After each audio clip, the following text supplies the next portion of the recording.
They walked me out of my own company with a security guard who didn't say a word, just pitting looks like I'd lost everything. But what they didn't know, I still held the trump card, and it would only take one signature to flip the entire game. My name is Natalie Rhodes, and this is the story of how I built something beautiful, watched it get stolen from under me, and then took it all back with interest. It started in that cramped studio apartment in Minneapolis, where the heater barely worked and the electrical system was older than disco.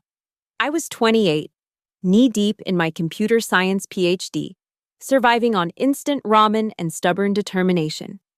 My research focused on natural language processing, teaching computers to understand human speech in all its messy, contextual glory. That particular November night, the power had been flickering all week. I'd been working on a breakthrough in contextual translation algorithms, trying to solve the problem of legal language interpretation. Courts were drowning in mistranslated documents, and law firms were losing millions in miscommunication. The AI needed to understand not just words, but intent, the subtle difference between "I will kill this project" and "I will kill you," for instance. At 2:47 a.m., the power cut out completely. My laptop battery was dying, and I had maybe 20 minutes of juice left.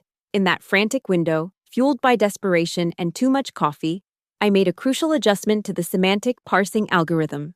Instead of training it on general text, I fed it thousands of legal briefs, court transcripts, and contract disputes.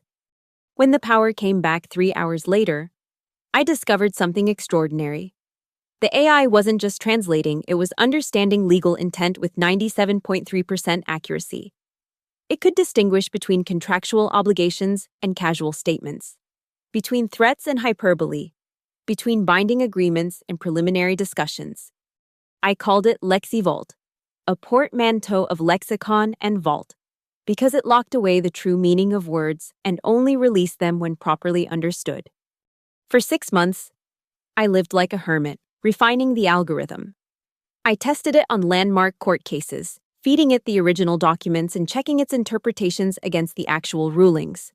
Time after time, LexiVault identified the crucial language that had swayed judges and juries.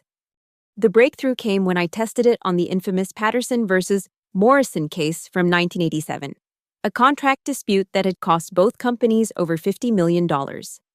LexiVault identified the ambiguous clause that had caused the problem within seconds and suggested 3 different interpretations based on context clues that human lawyers had missed. Word started to spread in academic circles. I published a paper that got picked up by TechCrunch, then Harvard Business Review. Suddenly, law firms were calling, insurance companies wanted demos, tech giants were sniffing around. That's when Altera Partners showed up. Marcus Webb, their managing partner, was everything I wasn't: silver-haired, immaculately dressed, with the kind of confidence that came from never having lived on ramen. He took me to lunch at some upscale place downtown where the appetizers cost more than my monthly grocery budget.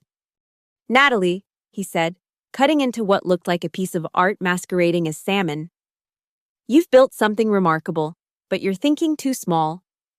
He laid out the vision: LexiVault as the backbone of legal technology, integrated into court systems nationwide, licensing deals with every major law firm in the country. The market potential was in the billions, he claimed. "The problem," Marcus continued, "is that you're a brilliant engineer, not a businesswoman. You understand code, but do you understand corporate strategy, international licensing, regulatory compliance?"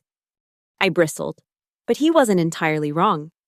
I could build revolutionary AI, but I'd never raised venture capital or managed a sales team. "Here's what I'm proposing," Marcus said, sliding a folder across the table. Altera Partners acquires LexiVault for a symbolic $1.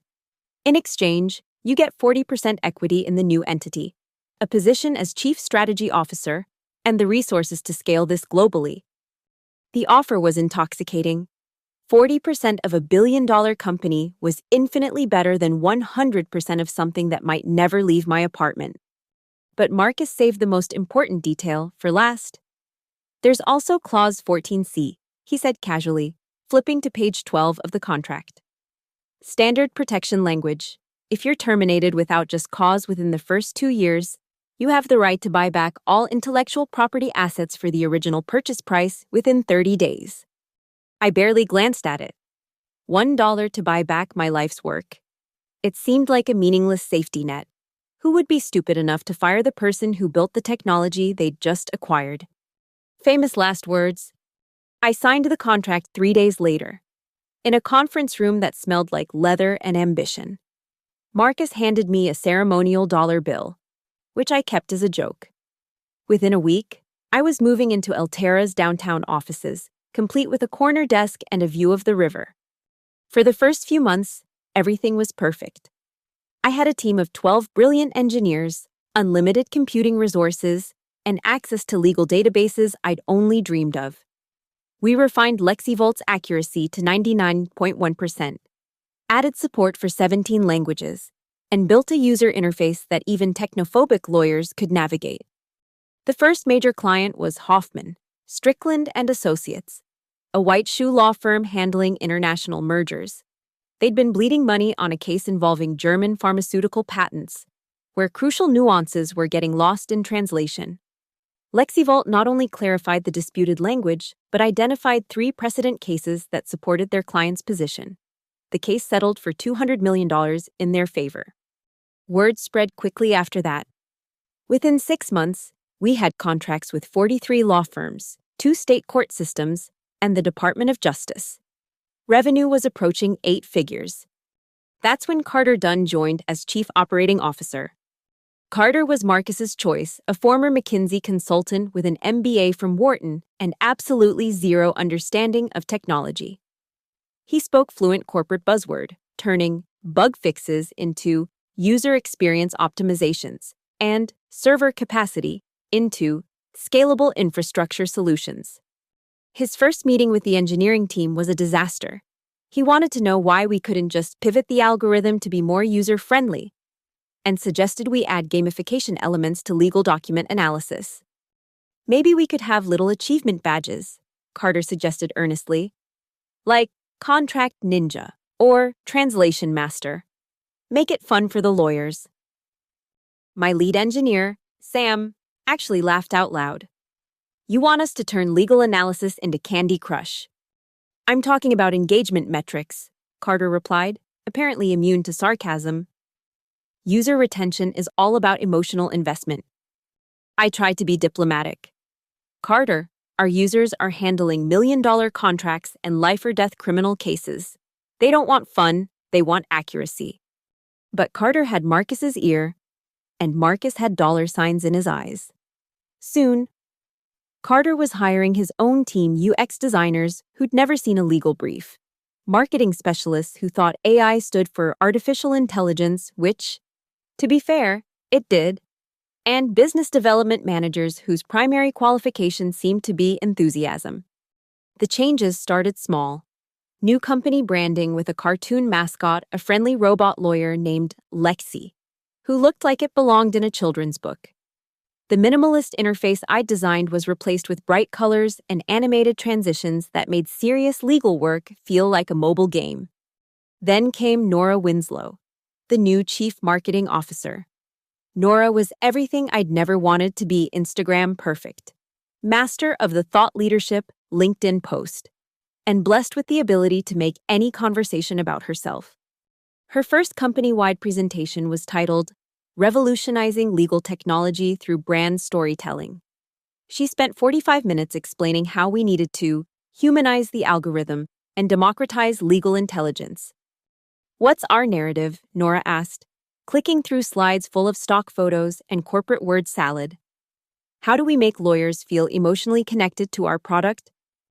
By accurately analyzing their documents, I suggested. Nora smiled condescendingly.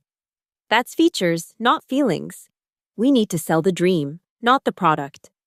The dream, apparently, involved social media campaigns featuring lawyers taking selfies with their phones, while LexiVault analyzed contracts in the background. The tagline was Legal Wisdom, Simplified, which made about as much sense as brain surgery, simplified, or rocket science, simplified. Meanwhile, Actual improvements to the algorithm were being deprioritized. When I proposed upgrades that would improve accuracy for medical malpractice cases, Carter asked if it would move the needle on user acquisition. When I suggested expanding support to include Canadian legal French, Nora wondered if we should focus on content marketing opportunities instead. The final straw came during a quarterly review meeting. I'd prepared a presentation on algorithmic improvements that could revolutionize contract analysis for international trade law. Carter and Nora had prepared a presentation on rebranding LexiVault as LexiBot and targeting college students preparing for the LSAT. The legal services market is saturated, Carter explained, pointing to a graph that seemed to have been pulled from a random business school textbook. But the legal education market is wide open. Think of it: millions of pre-law students, all struggling with legal language. We could be the Rosetta Stone of law school. I stared at him. You want to turn precision legal analysis software into an LSAT prep tool. I want to expand our addressable market, Carter replied smoothly. Growth mindset, Natalie. That afternoon, I went for a walk along the river, trying to process what was happening. 6 months earlier, I'd been the architect of revolutionary technology. Now I was watching it get turned into an overpriced study guide. My phone buzzed with a text from Sam: emergency coffee meeting, 20 minutes, the place with the terrible muffins. Sam was waiting in the corner booth, looking like he'd been up all night. I need to tell you something, he said without preamble, and you're not going to like it. He slid his laptop across the table, showing me a Slack conversation he'd accidentally been added to. The participants were Carter, Nora, and Marcus, discussing organizational restructuring for optimal growth. The key phrase jumped out at me. Natalie's a brilliant founder, but she's holding us back from scaling. Too attached to the technical details, not enough focus on business development. We need to think about succession planning. My coffee suddenly tasted like ash. When is this happening? Next quarter, Sam said grimly. They're calling it transitioning to a more market-focused leadership structure. Apparently, you'll be offered a consulting role to preserve institutional knowledge. A consulting role. After building the company from nothing, after creating the algorithm that made it all possible, they wanted me to become a part-time advisor while they turned my life's work into a cartoon mascot. That evening, I dug out the original acquisition contract and read Clause 14C for the first time in over a year. The language was surprisingly straightforward. In the event of termination without just cause, founder retains the right to repurchase all intellectual property assets at original acquisition price within 30 calendar days of termination notice. I called my lawyer, Jennifer Walsh, who'd handled the original deal. Jen, hypothetically speaking, if I were fired from my own company, could I actually buy back the IP for $1? There was a long pause. Let me review the contract. Natalie, this clause is unusual. Most founders lose all rights upon acquisition. But this language is ironclad if they terminate you without just cause. You can literally buy back everything for the symbolic price. And just cause means what exactly? Gross misconduct, criminal activity, violation of fiduciary duty, basically. They'd have to prove you did something seriously wrong. Creative differences or organizational restructuring wouldn't qualify. For the first time in months, I smiled. Jen, I need you to prepare some paperwork, quietly. The next few weeks were agony. I watched Carter and Nora systematically dismantle everything I'd built while pretending to be helpful and collaborative. They hired a new head of AI strategy, a former marketing executive who pronounced algorithm like it rhymed with rhythm. They moved my office to a smaller space down the hall, explaining that my old corner office was needed for client meetings. They stopped inviting me to the Monday strategy sessions, saying they didn't want to overburden me with administrative details. The worst part was watching LexiVault itself deteriorate. In pursuit of user-friendliness, they'd simplified the interface so much that critical features were hidden or removed entirely. The algorithm's accuracy dropped to 94.2% because they'd prioritized speed over precision. Customer complaints started trickling in. But I stayed quiet, documented everything, and waited. The axe fell on a Thursday afternoon in late September. Carter and Nora called me into the main conference room at 4:30, late enough that most of the staff would be gone. Early enough that they could still catch the evening news cycle if they wanted to announce my departure. Marcus was there too, looking uncomfortable but determined. The three of them sat on one side of the polished conference table while I sat alone on the other, like a defendant facing a tribunal. "Natalie," Carter began, his voice dripping with false regret. "We've been doing some strategic planning about the future direction of the company. The market is evolving rapidly," Nora added, "and we need leadership that can evolve with it." I said nothing, just folded my hands and waited. Marcus cleared his throat. "We think it's time for a transition. Your vision got us started, but scaling requires different skills. We're prepared to offer you a generous consulting package, 6 months salary, health insurance continuation, and a non-compete waiver." The severance paperwork was already prepared. I noticed. They'd been planning this conversation for weeks. "We're not asking you to sign today," Carter said quickly. "Take the weekend to review everything with your lawyer, but we'd like to announce the transition Monday morning." I looked at the three people who'd spent months undermining me, who'd turned my revolutionary technology into a cartoon character, who thought they could simply write me out of my own story. "I'll need some time to consider this," I said calmly. "Of course," Marcus replied, visibly relieved that I wasn't making a scene. "Take all the time you need." I walked out of that conference room, past the open floor plan where my former team was pretending not to stare, past the motivational posters about disruption and innovation, past the framed photo of Lexi the cartoon robot lawyer. I didn't clean out my desk. I didn't say goodbye to anyone. I just walked out the front door and into the crisp September evening. At home, I opened my laptop and composed a very short email to Carter, Nora, and Marcus. "After careful consideration, I decline your severance offer. Please consider this my formal notice that I will be exercising my rights under Clause 14C of the original acquisition agreement. Relevant documentation will follow via certified mail." Then I wrote a check for exactly $1, made out to Altera Partners, and attached it to a letter formally invoking my buyback rights. I drove to the FedEx office and sent it overnight delivery, signature required. Friday morning, I woke up to 17 missed calls and 43 text messages. The first voicemail was from Carter. "Natalie, we need to talk immediately. There's been some confusion about the contract terms." The second was from Marcus. "Call me back. We can work something out." The third was from someone I didn't recognize. "Ms. Rhodes, this is David Kim from Altera's legal department. We need to discuss your interpretation of Clause 14C. I deleted them all and made breakfast. By noon, Jennifer had called to confirm that Altera's lawyers were in full panic mode. "They're claiming the clause is invalid," she said, barely containing her amusement. Apparently, their own legal team never properly reviewed the acquisition paperwork. The due diligence was so focused on the technology transfer that they missed the buyback provision entirely. And it's completely binding. They accepted your check, which constitutes acceptance of the contract terms. As of Monday morning, you own Lexi Vault again. What about the improvements they made? The team they hired? The contract is very specific. You're buying back the intellectual property assets as they existed at the time of acquisition, plus any derivative works. Everything belongs to you now. The employees are a different matter.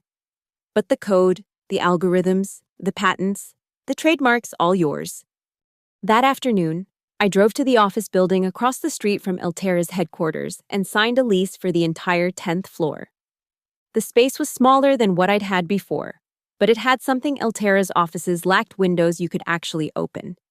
Saturday morning, I sent an email to every member of my original engineering team. "Hi everyone, as you may have heard, I'm no longer with Altera Partners. I'm starting fresh, and I'm looking for talented people who understand that technology should solve real problems, not create cartoon mascots. If you're interested in building something meaningful again, let's talk." Sam replied within an hour. "When do we start?" "Asha, our lead UX designer, I've been updating my resume since they hired that consultant who wanted to add sound effects to contract analysis. Julian, our systems architect. I assume you'll need someone to rebuild the server infrastructure without all the gamification nonsense. By Sunday evening, I had commitments from 10 of my original 12 team members. The two holdouts were Carter's hires anyway. Monday morning was beautiful. I set up a folding table in my new empty office and waited for my team to arrive. One by one. They showed up not for job interviews, but for what Sam dubbed Operation Unfuck Everything. Okay, I said, uncapping a marker and approaching the whiteboard I'd hung on the wall. Let's talk about what we're going to build. For the next 3 hours, we planned the resurrection of everything that had been destroyed. We'd rebuild LexiVolt from the ground up, keeping the revolutionary core algorithm but stripping away all the unnecessary complexity. No cartoon mascots, no gamification, no user engagement metrics. Just powerful, accurate, professional software that helped lawyers do their jobs better. The funding came from an unexpected source, Richardson and Associates. The law firm that had been our first major client had grown increasingly frustrated with Altera's direction. When founding partner Elizabeth Richardson heard about my situation, she called personally. "Natalie, I don't know what those idiots were thinking," she said bluntly. "Your original software saved us $8 million last year. This new version they've been pushing is barely functional. If you're rebuilding, we want to invest." Richardson and Associates led a $2 million bridge round, with participation from 3 other law firms and a legal tech accelerator. It wasn't venture capital money, but it was enough to get started. Meanwhile, Altera was imploding. Without the core algorithm, their version of LexiVolt was just an expensive interface wrapped around inferior technology. Customer complaints escalated to cancellations. The cartoon mascot became a symbol of everything wrong with tech companies that prioritize style over substance. Carter tried to salvage the situation with a series of increasingly desperate PR moves. He appeared on a fintech podcast to explain their vision for the future of legal technology, which mostly involved buzzwords about blockchain integration and machine learning synergies. Nora launched a social media campaign called Zush Legal Tech Revolution, featuring stock photos of diverse young professionals looking thoughtfully at laptops. The hashtag was quickly hijacked by actual lawyers sharing screenshots of Altera's buggy software. The coup de grace came when Marcus tried to sue me for theft of intellectual property. Jennifer laughed so hard when she called to tell me about the lawsuit that she could barely speak. "They're claiming you stole your own algorithm," she gasped. "Their legal brief literally argues that you don't have the right to use technology you invented because they bought it from you. And then you bought it back from them. It's like a legal Ouroboros." The case was dismissed with prejudice after 3 weeks. The judge's opinion included the phrase frivolous and vexatious, which Jennifer assured me was legal speak for embarrassingly stupid. By November, we had a working prototype of the rebuilt LexiVolt. By December, we had our first 10 clients. By February, we'd signed contracts with 47 law firms, including 8 that had jumped ship from Altera. The tech industry took notice. TechCrunch ran a story titled "How One Founder Reclaimed Her Company for $1." Harvard Business Review published a case study on strategic contract clauses. I started getting speaking requests. The invitation that mattered most came from the International Conference on Legal Technology, the industry's biggest annual gathering. They wanted me to give the opening keynote. I spent weeks crafting that speech, not because it was technically difficult, but because I wanted to get the story exactly right. This wasn't just about one startup or one algorithm, it was about what happens when people lose sight of why technology exists in the first place. The conference was held at the Marriott downtown, in a ballroom that could seat 800 people.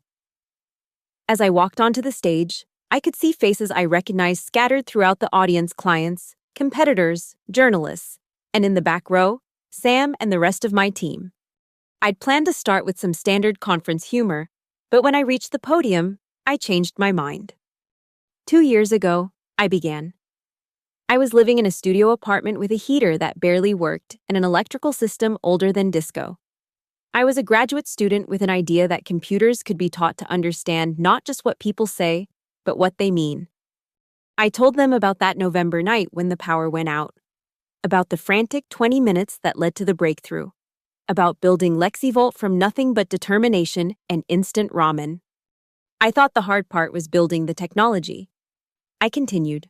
I thought once I solved the technical problems, everything else would be easy. I was wrong.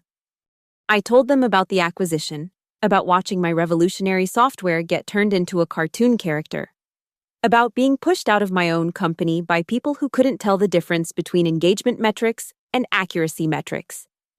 They offered me a consulting role, I said, to preserve institutional knowledge. As if knowledge was something that could be preserved in a jar on a shelf, separate from the person who created it. The audience was completely silent now. Even the conference staff had stopped moving around. But here's what they didn't understand, I said, reaching into my jacket pocket. Sometimes the smallest details matter most. I pulled out a picture frame and held it up so the audience could see. Inside was a $1 bill, not the ceremonial one Marcus had given me, but the one I'd written the check against. I'd had it professionally mounted with a small plaque that read, "The most expensive dollar I ever spent." Clause 14C, I said. 37 words that gave me the right to buy back my life's work for the price of a cup of coffee. They never read it carefully because they never thought they'd need it. They assumed that once they owned something, they'd own it forever. I paused, looking out at hundreds of lawyers who understood better than anyone how much words mattered. But ownership isn't just about contracts and stock certificates. It's about understanding why something exists in the first place. It's about remembering that technology should solve real problems for real people, not create artificial problems that require artificial solutions.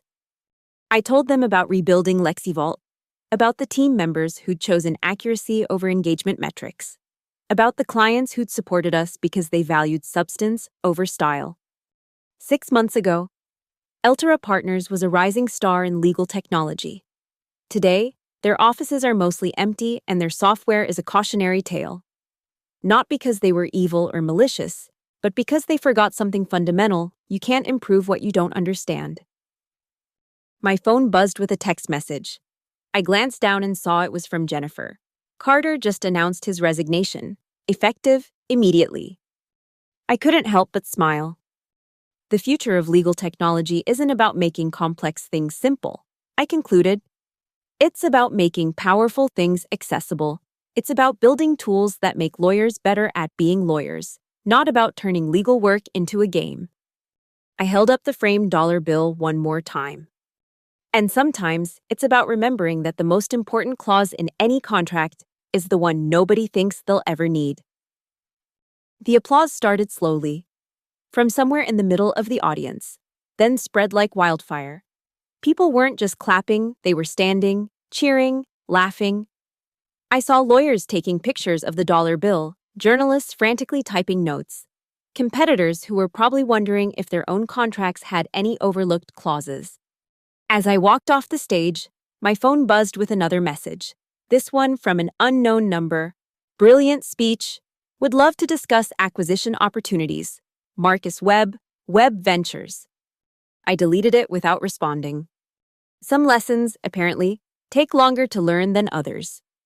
The rest of the conference was a blur of handshakes, business cards, and congratulations. By the time I made it back to my hotel room that evening, I had 14 interview requests, 6 acquisition offers, and 1 message that actually mattered. It was from Dr. Patricia Hernandez, my old thesis advisor from graduate school. Saw your speech online. Proud of you, kid. This is what I always hoped you'd become, not just a brilliant engineer, but a leader who remembers why the work matters. I sat by the window, looking down at the city lights, thinking about how far I'd traveled from that cramped apartment with the broken heater. The technology industry liked to talk about disruption and innovation, but the real innovation wasn't in the algorithms or the user interfaces. It was in remembering that every line of code, every contract clause, every business decision was ultimately about people, about lawyers trying to serve their clients better, about courts trying to ensure justice, about the complicated, messy business of human communication and the tools we build to make sense of it all. LexiVolt was profitable now, growing steadily, and solving real problems for real people. We'd resisted 3 more acquisition offers, not out of stubbornness, but because we'd learned something valuable about the difference between owning something and truly understanding it. And in my office, hanging on the wall next to my engineering degree and my patent certificates, was a framed $1 bill that reminded me every day that the smallest details can change everything. Sometimes the best revenge isn't destruction, it's building something so undeniably better that everyone understands what they lost. It's proving that substance will always triumph over style, that accuracy matters more than engagement metrics, and that the best way to predict the future is to create it yourself. They thought they were buying an algorithm. What they were really buying was a lesson in the difference between having something and earning it. And that lesson cost them everything.